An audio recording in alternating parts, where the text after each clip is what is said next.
இயேசுவில் எனது அன்பிற்குரியவர்களே, உங்களுக்கு என்னுடைய இதயம் கனிந்த வாழ்த்துக்கள். வணக்கம். அன்பானவர்களே, நம்முடைய மீட்பரும் ஆண்டவருமான இயேசு கிறிஸ்து இன்றைக்கு நமக்கு சிந்திப்பதற்கும் செயல்படுத்துவதற்கும் என்று ஒரு அருமையான செய்தியை தருகிறார். மத்தேயு நற்செய்தி 6வது அதிகாரம் 24 34 முடிய எடுத்த எடுப்பிலே இயேசு என்ன சொல்லுகிறார்? எவரும் 2 தலைவர்களுக்கு ஊழியம் செய்ய முடியாது. ஒருவனை வெறுத்து மற்றவனை சார்ந்திருப்பான், அல்லது மற்றவனை புறக்கணித்து ஒருவனை சார்ந்திருப்பான்.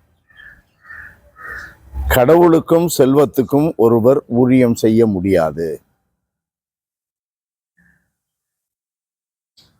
செல்வத்துக்கு என்று ஆண்டவர் இயேசு சொல்லுவது இந்த உலகை நம்பி வாழ்வது, மனிதர்களை நம்பி வாழ்வது, இந்த உலக செல்வங்களை இன்பங்களை நம்பி வாழ்வது,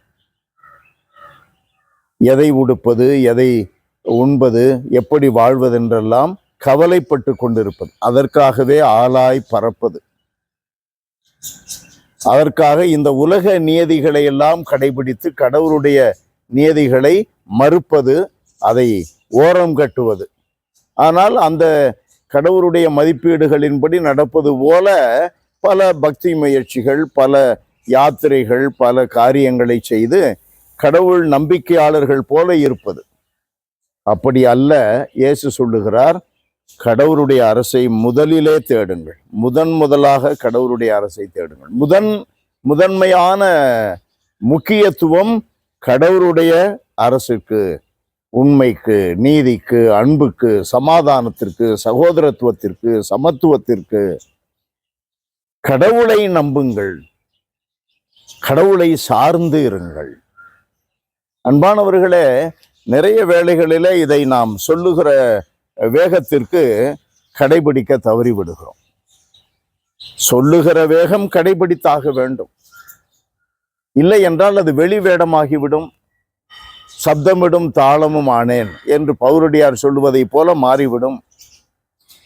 கடவுளை சார்ந்து இருப்பது, கடவுளுடைய மதிப்பீடுகளின்படி வாழ்வது என்றால் இந்த உலக மதிப்பீடுகளிலே நாம் நம்பிக்கை கொள்ளாமல் இருக்க வேண்டும், அதை தேடாமல் இருக்க வேண்டும், அதற்கு முக்கியத்துவம் கொடுக்காமல் இருக்க வேண்டும். அப்படி வாழ்வது ஒரு சிலுவை சாவு, சிலுவை பாதையில் பயணிப்பதை போன்றது.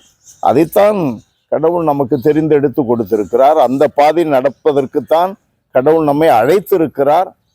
அதைத்தான் நாம் ஏற்றிருக்கிறோம். சாத்தானை விட்டு விடுகிறாயா? விட்டு விடுகிறேன். ஆரவாரம் எல்லாம் விட்டு விடுகிறாயா? விட்டு விடுகிறேன். அன்பானவர்களே, ஆரவாரம் என்று எடுத்துக்கொண்டால்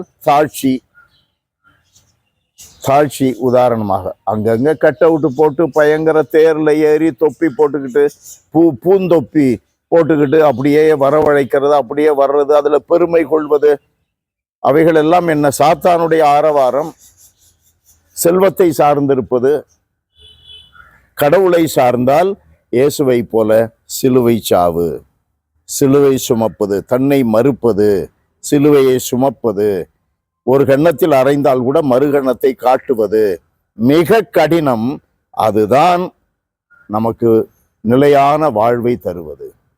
அன்பு நிறைந்த எங்கள் ஆண்டவரே,